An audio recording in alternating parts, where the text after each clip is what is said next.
নমস্কার, আমি ময়ূখ রঞ্জন ঘোষ। আজকে একটা গানের কলি দিয়ে শুরু করতে ইচ্ছা করছে। কতই রঙ্গ দেখি দুনিয়ায়, কতই রঙ্গ দেখি এ বঙ্গদেশে। এই বঙ্গদেশে কত যে রঙ্গ দেখব গুরু, কত আর রঙ্গ দেখার বাকি রয়েছে, তার জবাব চায় বাংলা।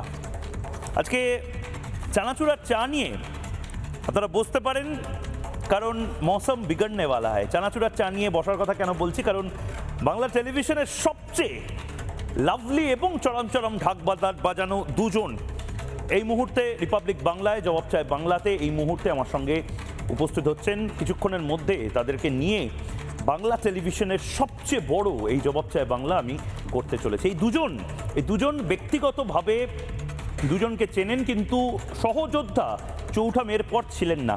এবার এই অনুব্রত মণ্ডল এবং মদন মিত্র দুজন সহযোদ্ধা হিসাবে কাজ করবে, তাও ঋত তৃণমূলের, অর্থাৎ মমতা বন্দ্যোপাধ্যায়ের হাত শেষ একটু ব্রুটাস, মানে এই দুই ব্রুটাসও মমতা বন্দ্যোপাধ্যায়ের হাত ছেড়ে দিল শুধুমাত্র অভিষেক বন্দ্যোপাধ্যায়ের জন্য।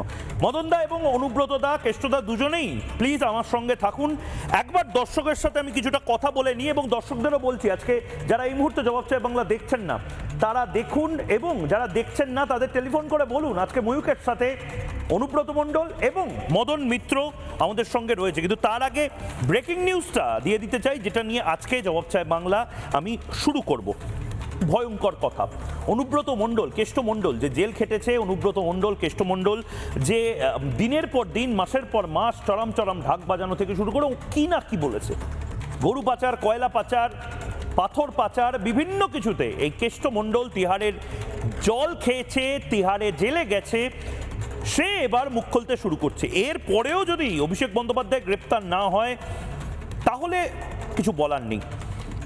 ব্রেকিং নিউজটা নিয়ে নেব। প্রতিদিন সরকারের 3 কোটি টাকা মেরে দিত ভাইপো, প্রতিদিন 3 কোটি টাকা মেরে দিত অভিষেক বন্দ্যোপাধ্যায়। শুধু বীরভূম থেকেই 3 কোটি টাকা প্রতিদিন তোলা হতো। বিস্ফোরক অভিযোগ অনুব্রত মণ্ডলের ভয়ানক অভিযোগ, ভয়ানক মন্তব্য অনুব্রত মণ্ডলের। রাজ্যের রাজস্ব ক্ষতি করে এই তোলা হতো। রিপাবলিক বাংলায় ময়ূকের মুখোমুখি, আর কি বলেন অনুব্রত মণ্ডল আমরা শুনবো। কিন্তু আজ অনুব্রত মণ্ডল প্রেস কনফারেন্স করে যে কথাগুলো বলেছেন একবার সেটা শুনে নি। 3 কোটি টাকা তুলতো।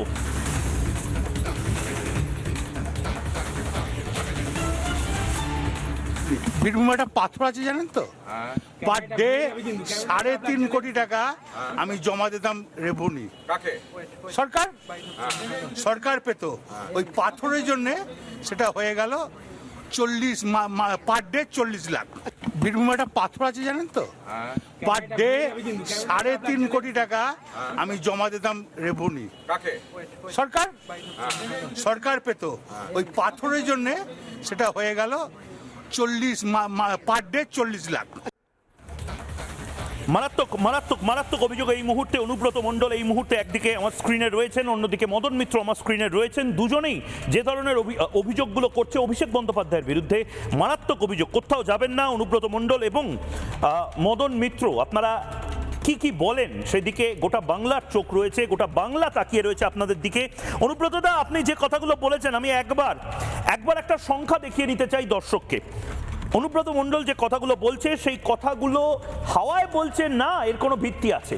আমি একবার একটা সংখ্যা দেখাতে চাই, প্রথমে ফুল ফ্রেমে সেই সংখ্যাটা দেখাবো, গোটা বাংলার মানুষকে সেই সংখ্যাটা দেখাবো, এবং সংখ্যাটা দেখানোর পরে আপনাদের থেকে জিজ্ঞেস করব যে এই সংখ্যার মানেটা কি। 23,760 কোটি টাকা, 23,760 কোটি টাকা, 23,760 crore rupees, 23,760 কোটি টাকা।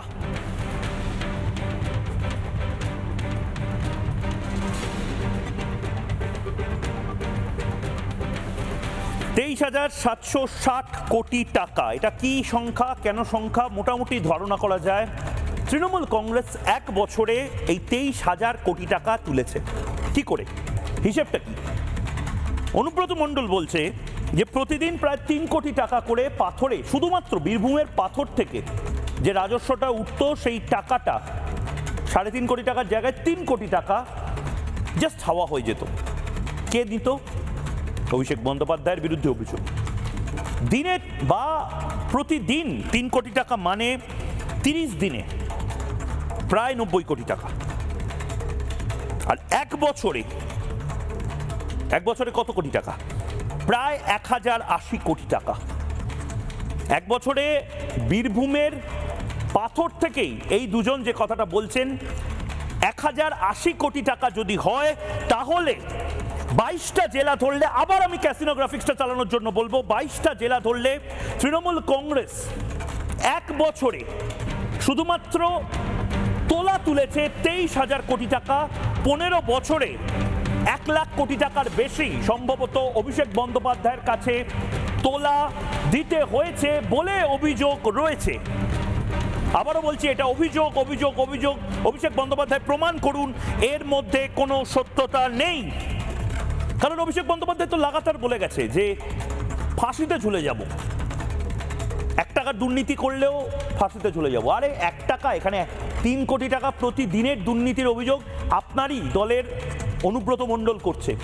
অভিষেক বন্দ্যোপাধ্যায় কি বলেছিল একবার মনে করিয়ে দিই, এবং তারপর আমি সরাসরি অনুব্রত মণ্ডলের কাছে যাব। যত ইনভেস্টিগেশন সিবিআই চলছে, আমি বুক ঠুকে বলে যাচ্ছি, সবার জন্য আইন আলাদা হলেও আমার জন্য আলাদা রাখার দরকার নেই। বর্তমানে যত কেন্দ্র তদন্তকারী সংস্থা তদন্ত করছে, ইডি হোক বা সিবিআই, আমার যদি কোথাও যোগসাযোগ থাকে এবং প্রমাণ করতে পারে যে আমি যুক্ত, আমার পিছনে ইডি সিবিআই লাগাতে হবে না। সে সারদা হোক, নারদা হোক, টেট হোক, এসএসসি হোক, কয়লা হোক, গরু হোক, এই শহীদ মিনারের মঞ্চে আমি মৃত্যুবরণ করব, ফাঁসির মঞ্চে উঠে কথা দিয়ে গেলাম। আরে আমি তো 2 বছর আগে স্টেটমেন্ট দিয়েছি। কি বলেছি? আমি বলেছি যে আমার সাথে বিন্দু মাত্র কোন রকম যোগসাযোগ বা যোগসূত্র যদি এই কেলেঙ্কারির পাওয়া যায় বা প্রতিষ্ঠিত করতে পারে, যে 5 পয়সা এখান থেকে আমি নিয়েছি, তাহলে ইডি বা সিবিআই লাগানোর আমার পিছনে দরকার নেই। একটা মঞ্চ তৈরি করবেন ফাঁসির, সেখানে গিয়ে আমি মৃত্যুবরণ করব। আমি আজ একই কথা বলছি। এসএসসি কেসে আবার তাই বলছি যে আপনার কাছে যদি প্রমাণ থাকে আপনি জনসমক্ষে আনুন আর একটা ফাঁসির মঞ্চ তৈরি করুন।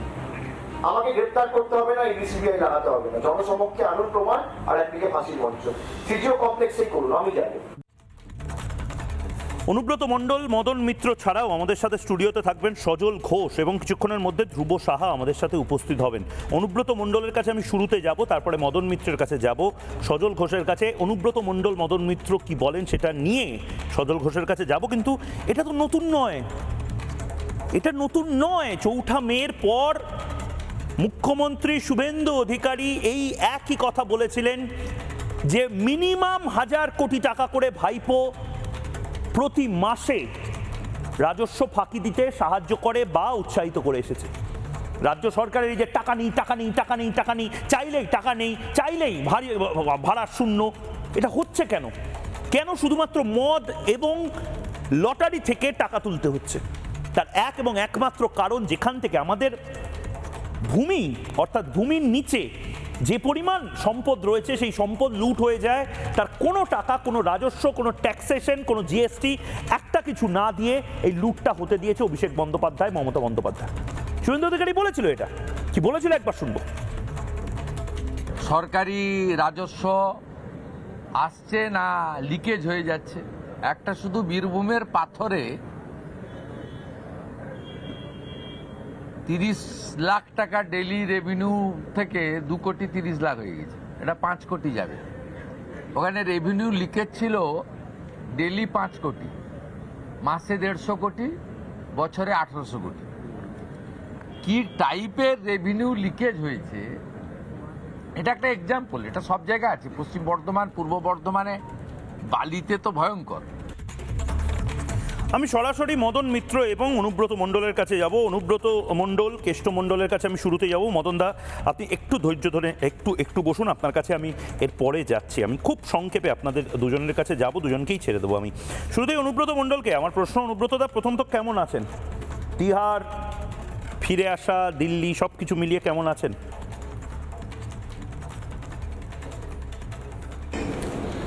দেখুন, যেটা তখন কেন প্রথম যা বলেছি সেটাই ফাইনাল। আমার বক্তব্য এই দলটাকে শেষ করলো অভিষেক ব্যানার্জি আর মমতা ব্যানার্জি কানে শোনে, মমতা চোখে ব্যানার্জি দেখে কানে শোনে, কানে শোনে না চোখে শোনে? বলে কানে দেখে, চোখে দেখা বন্ধ করে দিয়েছিল। দলটা খুব কষ্ট করে তৈরি করেছিলাম, বামফ্রন্টকে তাড়িয়েছিলাম, তখন আমাদের আইপ্যাক দরকার হয় নাই। আইপ্যাক তখন দরকার হয় নাই, 9-এ আইপ্যাক দরকার হয়েছিল, 11তে দরকার হয়েছিল, 14ই দরকার হয়েছিল আইপ্যাক, 16ই হয়েছিল, 19-এ হয়েছিল, 21-এ আইপ্যাককে আমি মানি নাই, তারও ভোট হয়েছিল।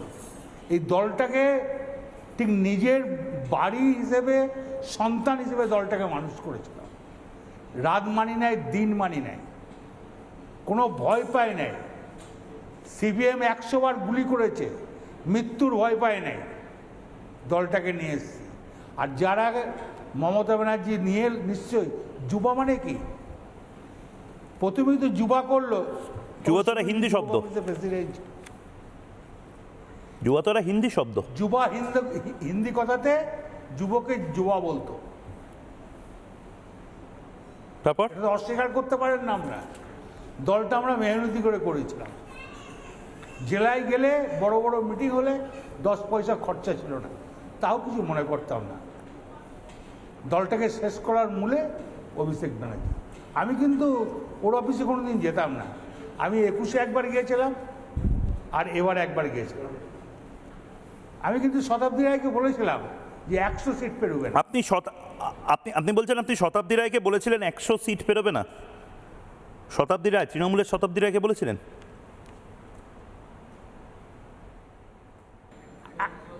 100 সিট পেরোবে না। কারণটা কি, দলটা কি দলের জায়গায় ছিল নাকি? দল তো আইপ্যাকের হাতে গিয়েছিল। একটা ইউপির ছেলে সে মুরারয়ের ব্যাপারে কি জানে? একটা রাজস্থানের ছেলে সে হুগলির ব্যাপারে কি জানে? একটা মধ্যপ্রদেশের ছেলে নদিয়ার সম্বন্ধে কি জানে?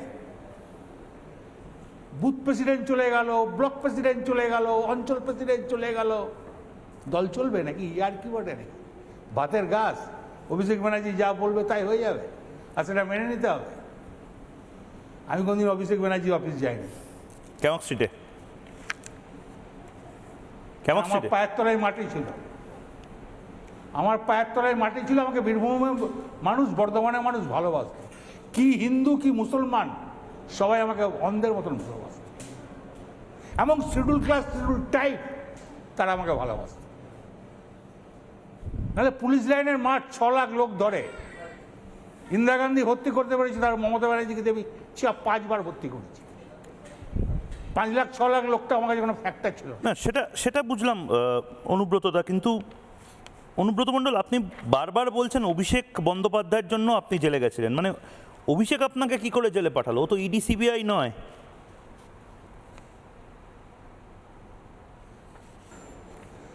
আবার 100 বার অভিষেক ব্যানার্জির জন্য জেলে গেছিলাম। একটা কথা বারবার রিপিট করতে ভালো লাগে না, যা বলি একবারই বলি। কি বলেছেন, কি সেটাই বলুন। আপনারা ভালো করেই জানেন, আমি যখন জেলায় ছিলাম তখন পাথরের রেভিনিউ পার ডে 3.5 কোটি টাকা দিতাম। পার ডে সরকারের ঘরে 3.5 কোটি টাকা। আর আমি জেলে যাওয়ার পরই সেটা পার ডে 40 লাখ টাকা হয়ে গেল। টাকাটা কোথায় যেত? বাঁচবে কি টাকাটা?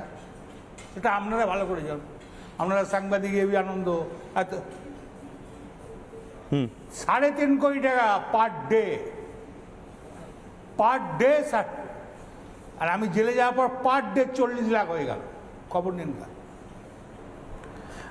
মমতা বন্দ্যোপাধ্যায়কে মিস করবেন নিশ্চয়ই। মানে মমতা বন্দ্যোপাধ্যায় আপনাকে এত কিছু দিল, এবং সত্যি কথা বলতে অনুব্রত মণ্ডল মমতা বন্দ্যোপাধ্যায় একটা জুটি, সচিন সেহবাগের মতন আমি দেখেছি। এখন মমতা বন্দ্যোপাধ্যায় বলছে যে এই যারা ছাড়ছে এখন তাদের একটা অজুহাত হয়ে গেছে, অভিষেকের জন্য ছাড়ছে নাকি। মমতাকে মিস করবেন? কথা বলবেন? বা আদৌ ফোন ধরবে মমতা?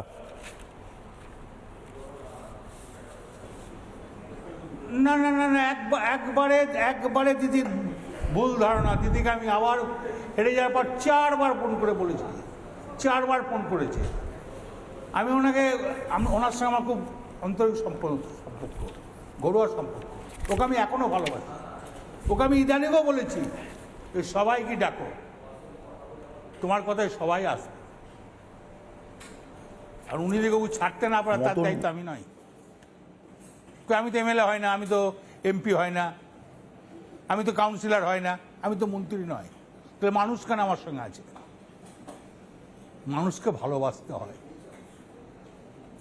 সে জীবনে একটা দেয়াল লিখলো না, একটা মিছিল করলো না, মিটিং করলো না, হয়ে গেল? ইয়ার কি বটে নাকি? আমরা উড়ে এসে জুড়ে বসেছি নাকি? আমরা লোক নিয়ে যাব, লাখ লাখ লোক নিয়ে যাব, আর সামনে সারিতে বসে থাকবে সিরিয়ালের লোক, সিনেমাটিরা। ইয়ার কি বটে নাকি? অনুব্রতদা, আপনি আমার সঙ্গে থাকুন। আমি একবার মদন মিত্রকে ঠিক এই ব্যাপার থেকে, এই জায়গা থেকে আমি মদন মিত্রকে জিজ্ঞেস করতে চাই। মদনদা, কেসটা কি হলো? মানে অনুব্রত মণ্ডল থেকে শুরু করে আপনি সবাই যেন সমস্বরে বলছেন একটু ব্রুটাস ব্রুটাস, তুমিও ছুরিটা মারলে পেছনে মমতা ব্যানার্জিকে। মদন মিত্র, অনুব্রত মণ্ডলরাও ডিচ করলো। জবাব চায় বাংলা, মদনদা। অ্যাকচুয়ালি মমতা বন্দ্যোপাধ্যায়ের সঙ্গে আমার দীর্ঘদিনের সখ্যতা এবং রাজনৈতিক দীর্ঘস্থায়ী একটা বন্ধুত্ব রয়েছে। যতদিন মমতা বন্দ্যোপাধ্যায় একা ছিলেন, অর্থাৎ 1990 সালের 16ই আগস্ট মমতা বন্দ্যোপাধ্যায় মার খেলেন, তারপরে আবার মার খেলেন এতে তোমার মেটিয়া বুরুজে। এই সবসময় আমার সঙ্গে মমতা বন্দ্যোপাধ্যায়ের সম্পর্কটা যথেষ্টই ভালো ছিল। কিন্তু যবে শোনা যাচ্ছে মদনদা, শোনা যাচ্ছে মদনদা, বলুন। যবে থেকে অভিষেক বন্দ্যোপাধ্যায়ের আবির্ভাব ঘটল, তারপর থেকেই মমতার সঙ্গে পুরনো সবারই সরিয়ে দেওয়া, মানে সম্পর্ক খারাপ হলো। অভিষেক কি করলো? অভিষেক তিনজনকে মমতা বন্দ্যোপাধ্যায়কে বললো অ্যালাউ করো। একটা হচ্ছে সুব্রত বক্সী, একটা হচ্ছে পার্থ চ্যাটার্জি, আর একটা হচ্ছে মুকুল রায়। মমতা বন্দ্যোপাধ্যায়কে বললো তুমি এদের কথা শোনো, আর বাদ বাকি সব ছুঁড়ে ফেলে দাও। এদেরকে সামনে রেখে অভিষেক তার সাম্রাজ্য শুরু করলো, এবং তখন থেকেই কেউ জানতেও পারতো না পার্টির কি আছে না আছে। এক কথায় গোটা ব্যাপারটাই অভিষেকের পোশাকিত্ব জায়গা করে নিল। না, আমাকে একটা কথা বলুন মদন মিত্র, মানে ধরে নিন এটা একটা পডকাস্ট, এটা গতানুগতিক প্রশ্ন উত্তর নয়, কারণ বাংলার মানুষ আপনাদেরকে তৃণমূল কংগ্রেসের অভিষেক ব্যানার্জির পাশেও দেখেছে। প্রশ্নটা একটাই, অভিষেক ব্যানার্জি এতটা প্রবলেমেটিক এলিমেন্ট হয়ে গেল কবে থেকে? বা শুরু থেকেই যদি প্রবলেমেটিক থাকে, মমতা ব্যানার্জি কি বোঝেননি? ও কি এমন করতো যার জন্য গোটা তৃণমূলের আপনারা সবাই খেপে যাচ্ছেন? না, আসলে এটা মমতা বন্দ্যোপাধ্যায় যেটা বলছে যে অজুহাত, অভিষেকের নামটা ব্যবহার করে একটু ভালো হয়ে যাওয়া, ওয়াশিং মেশিনে ঢোকার অজুহাত। কি করতো অভিষেক?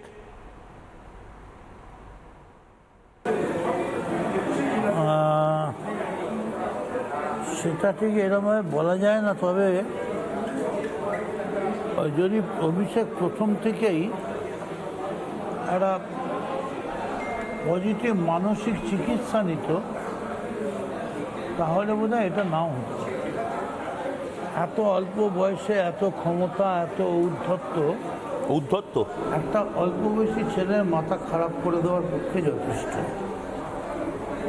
এবং সব থেকে বড় কথা হচ্ছে, ওর বাড়িতেও ও দেখে নিল যে ওর দিদি পুরো সমর্থন করছে এবং যা চাইছে তাই হচ্ছে। এবং কথায় কথায় চোখে একটা ব্যথা, আমেরিকায় যাওয়া, ভারতবর্ষে চোখের ডাক্তার নেই। ভারতবর্ষে কোনো চোখের ডাক্তার নেই যে আমেরিকায় যেতে হবে। এই সব কিছুর মধ্যে যেটাই চাইতো সেটাই পেত। এইসব করতে করতে করতে করতে অভিষেকের একটা মানে ক্লেম জন্মে গেল যে আই এম দ্য প্রিন্স, আমি এই বাংলার যুবরাজ, আমি যা চাইব তাই করব। এর থেকেই নানা রকম আরও এনসাইক্লোপিডিয়া তৈরি হলো। একটা নিরীহ প্রশ্ন করছি মদন দা, আপনি যাওয়ার আগে, এর সাথে ইডির কোনো সম্পর্ক নেই তো? মানে ইডি আপনার বাড়িতে এলো আর তারপরেই আপনি পাল্টি খেলেন?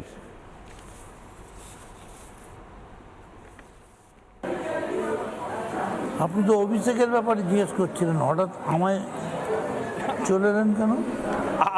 আপনি চাইলে এর উত্তর নাও দিতে পারেন, কিন্তু জবাব চাইছে বাংলা। না দিতে চাই না, না আমি দিতে চাই তো।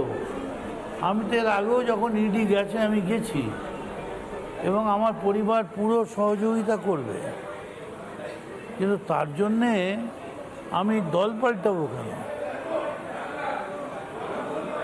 আমার কথাটা বোঝার চেষ্টা করুন।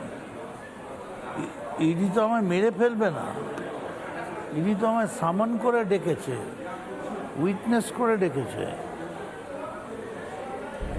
আমার ফ্যামিলি যাবে, নিশ্চয়ই যাবে, সমস্ত রকম কোঅপারেট করবে। এবং অভিষেকের কি হয়েছে সেটা আমি কেমন, আমি ঠিক এই প্রশ্নটা অনুব্রত মণ্ডলকেও করতে চাই। অনুব্রত মণ্ডল, এইগুলো আপনি আগে দিদিকে কেন বলেননি? এগুলো তো আগে বলতে পারতেন, অনেক কিছু হয়তো কন্ট্রোল হতে পারতো। কে বললো কি আমি যা বলতে পারি কেউ বলতে পারে না। আমার চাপ আর কোনো ভয় নাই। আমি মন্ত্রীও হব না, এমএলএও হব না, এমপিও হব না। বেশ বেশ, অনেক অনেক অনেক ধন্যবাদ।